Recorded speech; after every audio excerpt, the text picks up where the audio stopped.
২২০ run করেও জিততে পারল না কলকাতা নাইট রাইডার্স।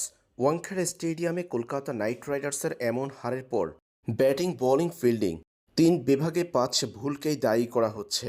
যে ৫ কারণে ওয়াংখেড়ে স্টেডিয়ামে রেকর্ড গড়া রান করার পরেও হারল কলকাতা। যার মধ্যে প্রথমটি হলো যেতবারে বাজে ব্যাটিং।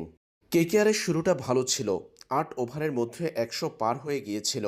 যেভাবে রান হচ্ছিল তাতে নির্ধারিত ২০ ওভারে অন্তত ২৪০ থেকে ২৫০ রান করা উচিত ছিল তাদের, কিন্তু তা হয়নি ডেথ ওভারে জসপ্রীত বুমরার সামনে ভালো ব্যাটিং করতে না পারায়। দ্বিতীয় কারণ হলো অধিনায়কের বাজে পরিকল্পনা। বল করার সময় আজিঙ্ক্য রাহানে ও তার সহ অধিনায়ক দুজনেই করেছেন ভুল। রোহিতকে আইপিএলে ৮ বার আউট করা সুনীল নারিন বোলিংই করতে পারেননি শুরুতে নারিনকে আনলে হয়তো সমস্যায় পড়তে হতো রোহিত শর্মাকে, যে রোহিত জিতিয়েছেন মুম্বাইকে। ৩ নম্বর কারণ হলো বোলারদের ব্যর্থতা। মুস্তাফিজের পরিবর্তে যে মুজারাবানিকে দলে নেওয়া হয়েছিল ৩ ওভারে দিনে দিয়েছেন ৩৪ রান। এছাড়াও ভালো বোলিং করতে পারেননি বরুণ চক্রবর্তী, বৈভব অরোরা কিংবা সুনীল নারিনরা।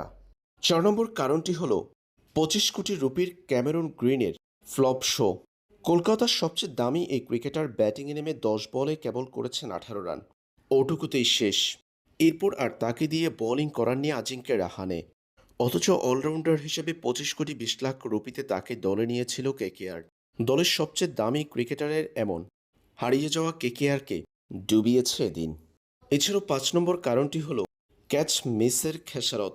ম্যাচে রকিলটন যখন ৪০-এর ঘরে, তখন তার ক্যাচ ফেলে দেওয়া হয়েছিল। বৈভব অরোরা সেই ক্যাচটি মিস না করলে ৮১ রানের ইনিংস খেলা হতো না রকিলটনের। সব মিলিয়ে এই বেশ কয়েকটি কারণে হারল কলকাতা।